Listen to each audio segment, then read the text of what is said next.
जय जगन्नाथ सांग मैंने मोबाइल दास आपण आम चैनल को बहुत बहुत स्वागत। आशा करी आपण मैंने समस्ते बहुत बहुत बहुत भल थे मुझे बहुत भल अच्छी।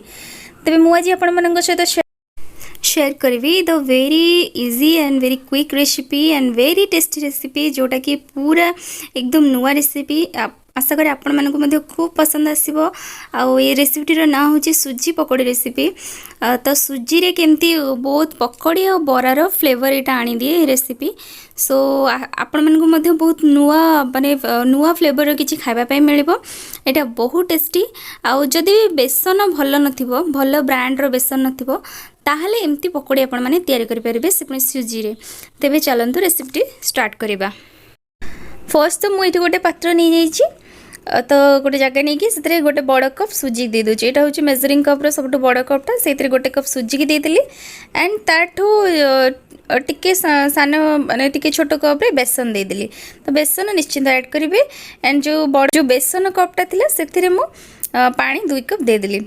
जो कप्रे बेसन नहीं थे से कप्रे 2 कप पानी देदेवे एंड ताको भल भाव में पूरा स्टेरिंग कर पूरा भल भाव में गोले देवे जमती लम्स न रहिबो। तो गोले की ताको कवर करके 15 मिनट खंडे एमती छाड़देवा। तो कवर करके 15 मिनट रखीदेला पर सूजीटा भल भाव में फुली जाइथिबो फ्लफी हो जाइथिबो।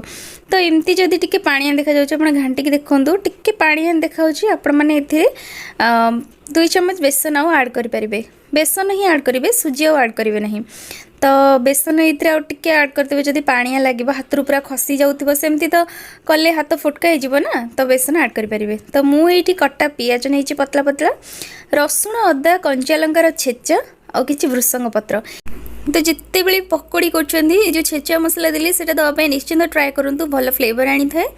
तापर अल्प टिके सोढ़ा देदेबा। सोढ़ा केतिकी नहीं आपण मैंने तो देखिपारे एंड स्वाद अनुसार ये आम लुण पकेबा। तो स्वाद अनुसार लुण दे सारापर ये देवा टिके जीरा। तो हाफ चम्मच ये जीरा दे दूची जोटा कि जेहेतु मुझे बरा और पकोड़ी उभयर टेस्ट दब। तो जीरा निश्चिंत ऐड करेंगे। कला जीरा होते तो आहरी भल लगी था। तो देखो ये भल भाव में फेंटी नवा।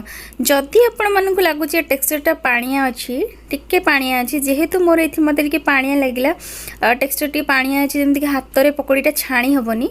पकोड़ी जेहेतु मुझे तो पकोड़ी टाइप ही करवा।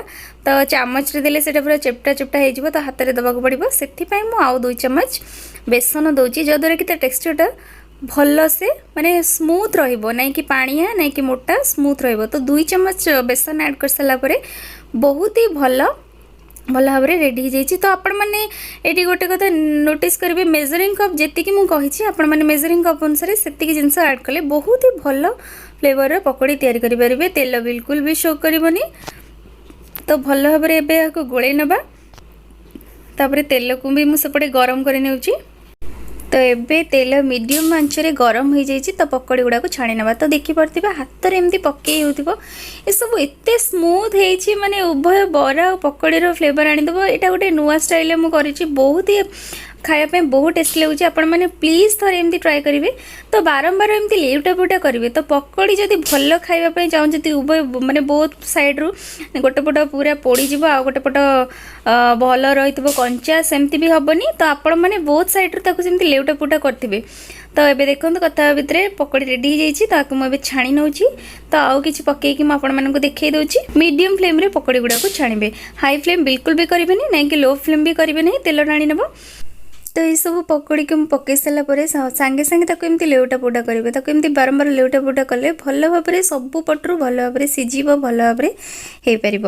तो ये सब पकोड़ी गुड़ाक रेडी हो जाइए। तो आपण मैंने देखिए आ सहित तो मुझे खायापे मटर तरकारी करी घुगुनी तरकारी। तो देखिपे यार रेसिपी मो चैनल अच्छी बहुत ही सीधा सड़क और सिंपल वे तरकारी बना जाइए। सीझा गलापर छेचा मसला दि जाए भगरा जाइए बहुत सहजरे रेडी हो जाता बहुत जल्दी रेडी हो जाता। तो आशा करी आपण मानक ये वीडियोटी निश्चित भल लगी। आउ एमती पकोड़ी आपण मैंने थरे थरे निश्चित बनैकी खाइबे देन कमेंट करेंगे केमती होची। आउ वीडियो भल लगे निश्चित गोटे गोटे लाइक करेंगे शेयर करेंगे एंड कमेंट करके निश्चित जनइबे। आउ हाँ चैनल को सब्सक्राइब कर पाखर थी बेल आइकन निश्चित दबेबे। तो मुझे आसबि एमती किछि मजेदार चटपटा रेसिपी सहित। थैंक यू वीडियो को शेष जाए देखि।